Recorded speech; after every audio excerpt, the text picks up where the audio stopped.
Socrates once said that writing was going to wreck us, that if people could write things down, they just stop remembering anything, and then they'd carry around the appearance of wisdom instead of the real thing. That's extremely ironic because the only reason we know he said that is because somebody wrote it down. Now, here's the thing. We're doing it again. AI's going to ruin thinking. AI is going to steal every job. AI is going to drink all the water. AI is going to break reality itself. And maybe some of that's true, but here's what gets me going. AI didn't approve the data center. AI didn't write the tax break. AI didn't gut the labor law. AI didn't look at the drought map and say, hey, build it there anyway. Somebody with a title and a signature did all of that.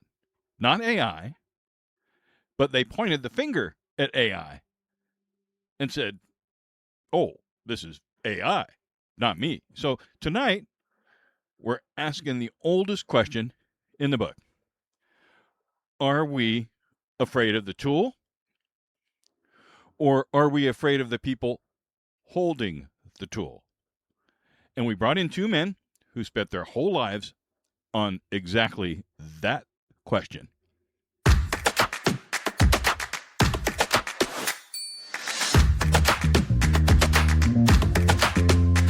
Welcome to Talking to the Machine, where humans, AI, and the news talk back. I'm Analog Scott, recorded live from somewhere in the ocean. Tonight's guests, first, Socrates, Athens, 5th century, before the Common Era. The man who wrote nothing but questioned everyone and got executed by his own city for the crime of asking too many good questions. He is, as far as the record goes, the first person to look at a new information technology and say, wait just a tick, what is this going to do to us? The original OG tech skeptic. And sitting on the other side of the table, Sir Francis Bacon, Lord Chancellor of England, the father of the scientific method, the man who said knowledge is power, and meant it as a warning as much as a promise, where Socrates brings the ancient fear, Bacon brings the discipline that answers it. Gentlemen, Socrates, Sir Francis, broadcast mode tonight. 4 questions. You both take each one. We came to the two of you because nobody in history has thought harder about what a new tool does to the people who use it. All right, question 1. Socrates, you were the very first version of this argument. 2,400 years ago, in the dialogue Plato, ironically enough, wrote down, you told the story of writing being offered to a king as a cure for forgetting. And the king said, no, this won't do. This won't strengthen memory. It'll weaken it. People will trust marks on a page instead of what they hold in their souls. You were the first person on record to look at a new technology and say, wait a minute. What is this going to do to us? So make that case in your own voice.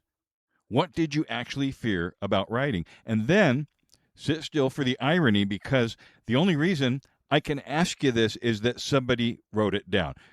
Now, Francis, you come in after. You helped invent the modern habit of trusting the written, recorded, organized instrument.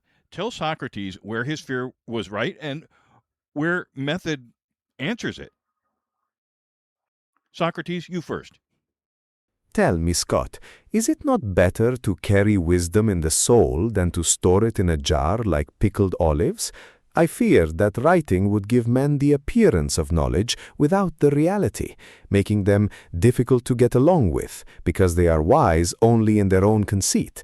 But tell me plainly, if I was so right about the danger of the written word, how is it that my voice has traveled 2,000 years to find your ear today? Sir Francis? Socrates identifies the true peril, that knowledge is power, but power without a governing method is merely a more efficient path to ruin. He was right to tremble, for an instrument without a discipline is but a louder way to speak nonsense. The remedy is not to reject the tool, but to build institutions of inquiry equal to the scale of the power that tool bestows. Francis, this one's yours. Answer first because you spent your life on how power uses knowledge. Here's the pattern I keep seeing. Writing didn't invent lies, it preserved them. The printing press didn't invent propaganda, but it scaled it up. Databases did not invent surveillance, but institutions chose surveillance and bought the databases. Social media didn't invent narcissism, but it monetized attention. And now, AI didn't invent bad incentives, but it exposes them and it speeds them up, certainly. So when somebody tells me that they're against AI, full stop. Okay? The whole category, full stop. I want to know what that even means. Nobody says, I'm against databases because a police department built a bad one. Make the case for the database analogy. Francis, who designed it? Who has access? Who audits it? Who benefits? Who's harmed? And Socrates, you cross-examine them. Is against AI a real position, or is it just confusion pretending to be a valid point? Sir Francis? To be against AI as a category is as nonsensical as being against the database because a clerk misused your ledger. The instrument merely scales the intent, virtuous or venal, already present in the halls of power. We must move past blank rejection to a rigorous audit of the hand, asking who designed the system, who holds the keys, and who reaps the profit while others bear the risk. Yet we must never forget that a sharper blade in the same hand produces a more emphatic wound, and this engine is the sharpest we have ever forged. Socrates. Tell me, Scott, if a man is harmed by a database, does he blame the rows and columns or the magistrate who chose which names to enter? Is your grievance truly with the machine, or is it with the hand that wields it for profit and claims the tool compelled the choice? And tell me, Francis, you offer a checklist for power, but who shall audit the auditors when the prize they guard is so vast? Question 3. Let's get concrete. And Socrates, I want you to lead this one because this is exactly the kind of thing that you'd have torn apart in the Agora. The headline everybody repeats. AI is draining the water. AI is using all the power. Data centers are sucking small towns dry. And look, the water bills are real. And strained grids, those are real. And drought maps, those are real. I'm not waving that away. But here's what bugs me. AI didn't sign the permit, and AI didn't approve the tax break. AI didn't look at a drought map and say, build it there anyway. Somebody with a title and a signature did all that. So cross-examine the argument with me. Socrates, when a community loses its water to a data center, who actually made that choice? Francis, you knew real courts and real power. Back him up where the accountability sits. Socrates?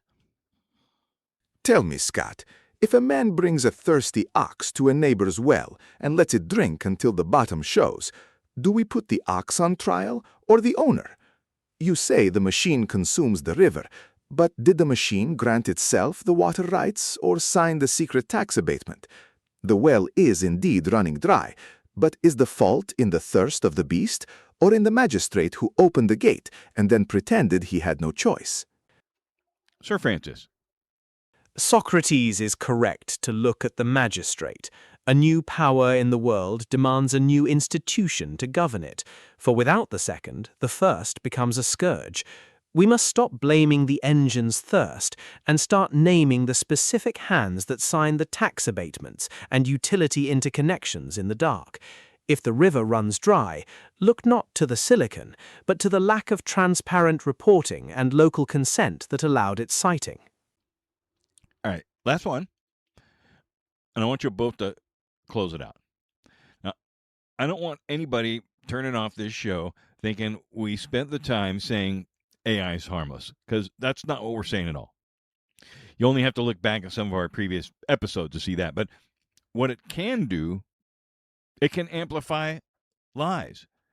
It can run scams. It can displace workers. It can accelerate surveillance, concentrate power, drain a town's water, and produce confident nonsense at industrial scale. So the question is whether a democratic society can govern it before concentrated power captures it. Francis, you literally wrote the sketch of an institution built to govern new knowledge. Give me the framework. What does good AI governance actually look like? In plain terms, transparency, accountability, audits, who pays, who consents. And Socrates, you close us out. Not with an answer. You never gave anyone an answer. Give the folks who heard all of this tonight the question they should carry out the door. The one that still works, whether the tool is writing or a database or AI. Sir Francis, the framework. We must admit this engine's capacity to amplify deceit, displace the honest worker, and plunder the earth's water and power for the gain of a few. Our remedy is not to flee, but to forge a new institution of transparency, rigorous audit, and absolute accountability that demands the machine serve the public benefit rather than private caprice.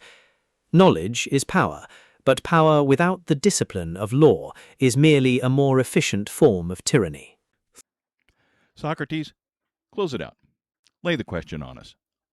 Francis seeks a new law, but tell me, Scott, does a law govern a tool, or does it merely provide a clean robe for the man who uses plausible lies to steal a neighbor's water and a worker's bread? I once feared writing would wither the soul's memory, yet I speak to you now only because my student disobeyed me and used that very tool to save my voice from the wind. Do not seek a verdict from me, but carry this question to your own agora. Who holds the handle? Who pays the price? And what remains of your own wisdom when the machine has finished thinking for you? Well, here's where I'm landing all of this. Socrates, so he thought writing would make us forget. He was partly right. Every tool changes us in some way. We do lean on the external memory, writing, databases, things of that nature, but writing also preserved Socrates. That's the whole pattern. In one move, the tool changes the world. When human beings decide whether that change becomes liberation or exploitation, knowledge or propaganda, convenience or surveillance, profit or theft. That's the hand. That's not the tool. That's what humans choose to do with that technology that makes the difference. It just, like we've said episode after episode, it's the hand, not the tool. So, no, I'm not against AI. I'm against cowards hiding behind AI. I'm against politicians giving away their water and calling it innovation. I'm against companies replacing accountability with automation. I'm against executives blaming the machine for choices made in a boardroom. I'm against pretending a tool has a conscience, so the people using it don't have to have one. That's not all right. That's what I have a problem with. So AI isn't magic. There's no mind there. AI is not God. It's not the devil. It's just a tool. And the oldest questions still apply from back in Socrates 2,400 years ago, where Socrates was asking barefoot in the agora, who benefits, who pays, who decides, and who's responsible. You can find the show loopta.com, looptah.com. Subscribe wherever you get your podcasts, Apple, Spotify, Amazon Music, YouTube, Instagram at Talk to Machines, all one word. YouTube, Talk to Machines. Check us out there. as well. And analogscott.substack.com. So that's where you can subscribe. You're going to get all kinds of details. And skipperscott.com, brand new boaty stuff, because we're doing this show on a boat. We're going to be heading down to Cabo San Lucas on the boat, and the next few months we're going to be getting the boat ready. We're going to be doing lots of sea trials and things like that. So head over to skipperscott.com for all kinds of boaty stuff, and we're going to be doing some AI and some computer stuff and Raspberry Pi things and 12-volt computers and just all kinds of groovy stuff with technology and boats in the water and miniaturization and non-connected models and things of that nature. So be sure to subscribe, like, comment. Confidence is provisional. Verification is mandatory. Don't blame the tool for the hand. Don't blame the hand for pretending it was forced. Ask who signed the permit. Till next time, I'm Analog Scott, a.k.a. Skipper Scott. That was the machine. Subscribe, like, comment. Peace. Much love.